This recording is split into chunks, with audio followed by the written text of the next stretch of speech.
Бишкек мэриясы унаа бекеттерди шаардын сыртына чыгарганы менен өз алдынча жүргүнчү ташыган айдоочулар кардар табуунун башка ыкмасына өтүп алышкандай. Алар Telegram, WhatsApp тайпалар аркылуу буйртма алып, алыска сапар тарткан адамдарды шаар ичинен алып кетүүдө. Анын чын бышыгына жетүү үчүн биз да телефон чалып көрдүк.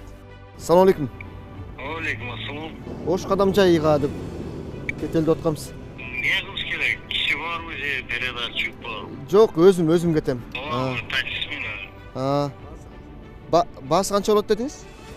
Баасы 1,5. Ошко буйртма алган такси айдоочу жүргүнчү чогултуп жатканын мойнуна алып, ага 3000 сом айып жазылды. Жол кайгыл кызматкерлери айдоочуларды жаңы ачылган унаа бекетке барып, мыйзамдуу түрдө иштөөгө чакырды.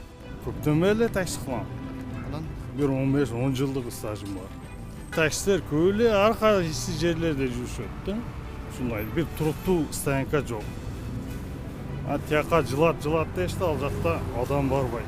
Мен Telegram менен болсо ошол тияк бияктардан адам алып, тирилик окат кылып турабыз.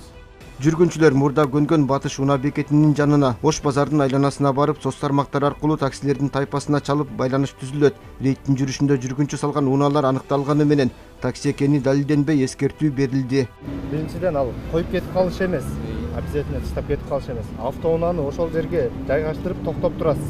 Жок, такси кызматында жок. Айылдан мен жалдап келди булар.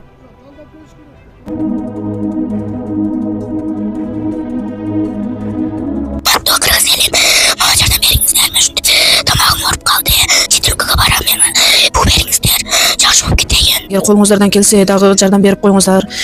Өтө оор шарттабыз. Азырда да кысылып тезирээк барып операция кылдырышыбыз керек. Чет өлкөгө $45,000 сурап атат. Чет өлкөгө апарыш үчүн ол каражат бизде жок. Эгер колуңуздардан келсе жардам берип коюңуздар. Сиздерден сураныч. Диагнозу голосовой гортани деп чыккан. Тамагында бул сүйлөй турган голосойдо. Ушул өскөндө сүйлөй албай калат. 1 метр жерге да ушу угулбай калат. Бир ан жерде калып кетеби деп коркомун. Үнү да чыкпайт. Мектепке барса балдар консультация сакоосу жакшы сүйлөй албайсың деп ушу кызым элдин арасына кошулуп кыз болуп кетиш үчүн жардам берип коюңуздар. Өтө суранам сиздерден. $45,000 керек чет өлкөгө апарганы. Үй жайларыбызда эч нерсе калбады. Сиздерден сураныч жардам берип коюңуздар. Мбанк Анаркан деп чыгат, Сбербанк Гуназик деп чыгат. Мбанктагы номерге чалсаңыздар тактап мен өзүмдө болот. Сураныч сиздерден жардам берип коюңуздар. Жакшы болуп кетсин деп Кудайдан түнү күнү Кудайдан тилеймин. Битте кызым бар. Ушу кызым үчүн жардам берип коюңуздар. Жок, айылдан жалдап келди. Булар мындай таксилерде кымбат. Мен через Тарас кетем, азында страховкама чейин бар Казакстан. Сокулук районундагы унаа базарга жакын жайгашкан убактылуу ачылган бекетте текшерүүдөн өткөн айдоочулар иштейт. Ал ортодо шаар бийлигине өзгөчө өлкөнүн түштүк багытына каттаган такси унаалары көйгөй жаратууда. Күн түндөп жол жүргөн айдоочулар өзүнүн эле эмес, жүргүнчүлөрдүн дагы өмүрүнө коркунуч келтирет. Жолдон чарчап келип, күндөп түндөп таксовать этип ошол элдерди ташып атып, жол кырсыгына кабылып аткандарды көп эле көрүп атабыз. Ал эми вокзалда болсо атайын наркологдор бар. Машиналардын техникалык абалын текшерип тура турган атайын адистер бар.